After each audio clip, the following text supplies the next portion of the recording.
Congratulation Borpukhuri panchayat আজি গঠন সম্পূৰ্ণ হ'ল এমাহৰ অন্তত আজি বৰপুখুৰী পঞ্চায়তৰ শপত গ্ৰহণ অন্তত সমূহ ৰাইজৰ আগত বৰপুখুৰী পঞ্চায়তৰ ছেক্ৰেটাৰী জেপিচি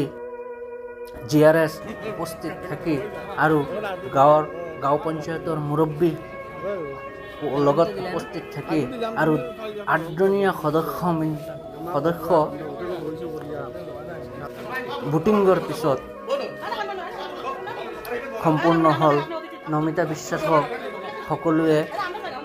সম্বৰ্ধনা জনাই বৰপুখুৰী পঞ্চায়তৰ সভানেত্ৰী হিচাপে গঠন কৰা হ'ল।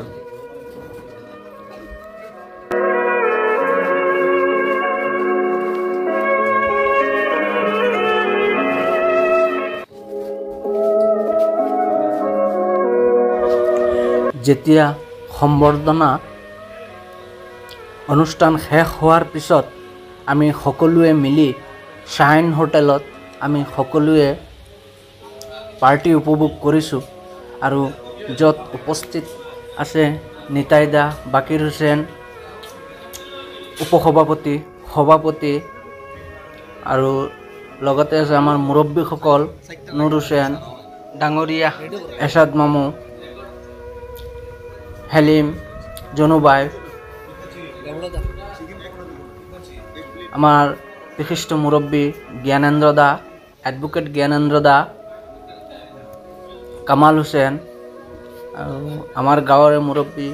শামছুদ্দিন চাহাব আৰু লগতে আছে বিলাল উদ্দিন ডাঙৰীয়া, তিৰিদ্দা, সকলোৱে লাচ্ছি আৰু অতিকৈ আনন্দিত নিতাই দা প্ৰেছিডেণ্ট গাঁও পঞ্চায়তৰ সভাপতি ৰূপে আসন গ্ৰহণ কৰিছে তেওঁৰ পত্নী আৰু আমি সকলোৱে